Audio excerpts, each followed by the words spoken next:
ناپاکی کی حالت میں درود پاک پڑھنا یا اللہ کا نام لینا یا دعائیں پڑھنا جائز ہے یا نہیں، یہ بڑا امپورٹنٹ مسئلہ ہے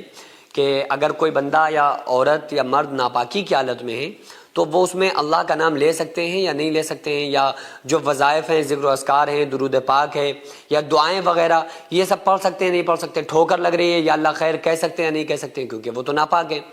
تو بعض لوگ کیا کہتے ہیں کہ انسان کی زبان پاک ہوتی ہے ناپاکی کی حالت میں،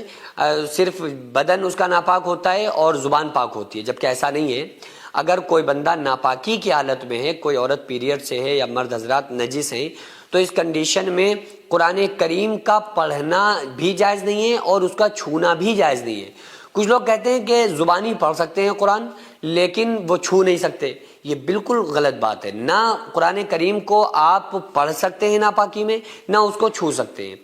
یہ جو قرآن میں ہے نا لا یمسہ الا المطہرون، کہ اس کو ہاتھ نہیں لگاتے مگر پاک لوگ، یہاں سے مراد وضو ہے کہ بغیر وضو کے آپ قرآن نہیں چھو سکتے۔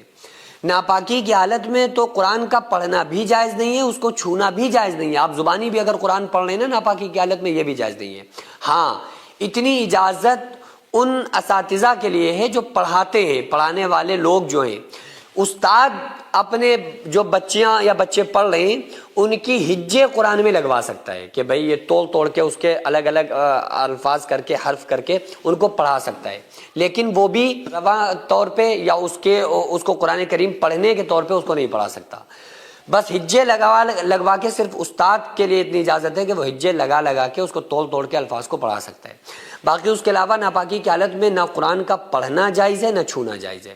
اب رہا مسئلہ قرآن کے علاوہ تمام چیزوں کا، جیسے ذکر و اذکار ہو گئے، ٹوائلٹ میں جانے کی دعا، باہر نکلنے کی دعا، بسم اللہ الرحمن الرحیم پانی پینے سے پہلے پڑھنا، یا کھانے سے پہلے بسم اللہ وعلی برکت اللہ پڑھنا، یا اور جو تمام دعائیں ہیں، ذکر و اذکار ہیں، دعائیں ہیں، اذکار میں حسبنا اللہ ونعم الوکیل ہے، نعم المولا ونعم النصیر، یہ تمام اذکار جو عورتیں عام طور سے کرتی ہیں تو جب وہ پیریڈ کی حالت میں ہوں تو قرآن کریم والے جو وظائف ہیں جیسے سورہ یاسین، سورہ رحمان، سورہ مزمل، سورہ مدثر، ان وظائف کو عورتیں نہیں پڑھ سکتی، لیکن جو ویسے ہی وظائف ہیں ان کو جو قرآن کے علاوہ جو صورتیں ہیں یا آیتیں ہیں ان کو پڑھ سکتے ہیں۔ ہاں، اگر کوئی حسبنا اللہ ونعم الوکیل کسی کے ورد میں ہے تو وہ ورد کے طور پہ پڑھ سکتا ہے، قرآن سمجھ کے نہیں پڑھ سکتا کہ ہم قرآن کی تلاوت کر رہے ہیں۔ وہ یہ اتنا ٹکڑا اس لیے پڑھ سکتا ہے کہ بھائی ہمارے ورد میں ہے تو اس لیے وظیفے کے طور پہ ہم نے اس کو پڑھ لیا۔ اس کے علاوہ کوئی درود پاک پڑھنا چاہتا ہے تو درود پاک بھی ناپاکی کی حالت میں آپ پڑھ سکتے ہیں۔ یا اللہ خیر کہہ رہے ہیں، گرا کوئی ٹھوکر لگی، یا اللہ خیر آپ کہہ سکتے ہیں، اللہ کا نام لے سکتے ہیں، ناپاکی کی حالت میں جائز ہے، ٹھیک ہے۔ اور بہرحال قرآن پڑھنے کی نہ اجازت ہے ناپاکی کی حالت میں، نہ قرآن کو چھونے کی اجازت ہے۔ ناپاکی